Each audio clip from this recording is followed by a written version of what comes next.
Chicas, ¿alguna vez se han preguntado qué pasa con todos estos aparatos cuando ya no los utilizamos? Sí, tengo una caja llena de cables y celulares viejos en mi closet. Me da cosa tirarlos, pero tampoco sé qué hacer con ellos. Eso se llama basura electrónica. Y es un problemón, porque no solo ocupa espacio, sino que además contamina muchísimo. ¿Contaminan? Pero si solo son cosas electrónicas, no huelen mal ni nada. Esperen, les muestro algo. Según la ONU, cada año se generan más de 50 millones de toneladas de desechos electrónicos en el mundo y solo se recicla el 20%. Los desechos electrónicos o EWASTE son todos esos aparatos que ya no usamos: celulares, computadoras, televisores, cargadores. Y lo grave es que muchos contienen metales pesados como plomo, mercurio o cadmio. Si se tiran a la basura común, contaminan el suelo y el agua. Además, muchas veces terminan en países pobres, donde los niños los desarman sin protección y se enferman por estar expuestos a las sustancias tóxicas. ¡Qué fuerte! Y pensar que yo tengo como 3 celulares viejos guardados. Yo también. Uno se me cayó al agua, otro que ya no cargaba y uno que simplemente ya no me gustaba.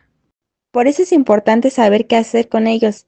Hay centros de acopio, campañas de reciclaje, incluso empresas que los reutilizan. Esta es mi caja de los recuerdos, o mejor dicho, de los olvidos tecnológicos. ¡Wow! ¿Eso todavía existe? Este modelo tiene litio en la batería. Si se rompe y se tira al basurero puede causar incendios. ¡Qué miedo! ¿Y qué hacemos con todo esto?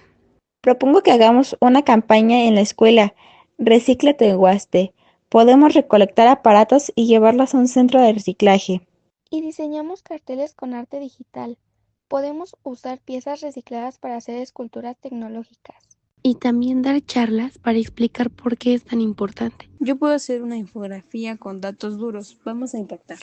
Y yo puedo hacer un TikTok, algo divertido, pero con mensaje. Y yo puedo ayudar a organizar el evento. Me encanta planear cosas con música y color. Hoy aprendimos que cada pequeño aparato cuenta.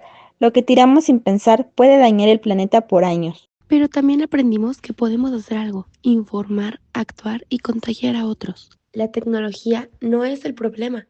Hay que entender que el problema es cómo la desechamos. ¿Y cómo olvidamos que todo tiene un impacto? Por eso, hoy no solo reciclamos, hoy conectamos con el futuro. Un futuro más limpio, más justo y más consciente. Y más creativo también, porque cuidar el planeta puede ser creativo. Conectadas por un futuro limpio.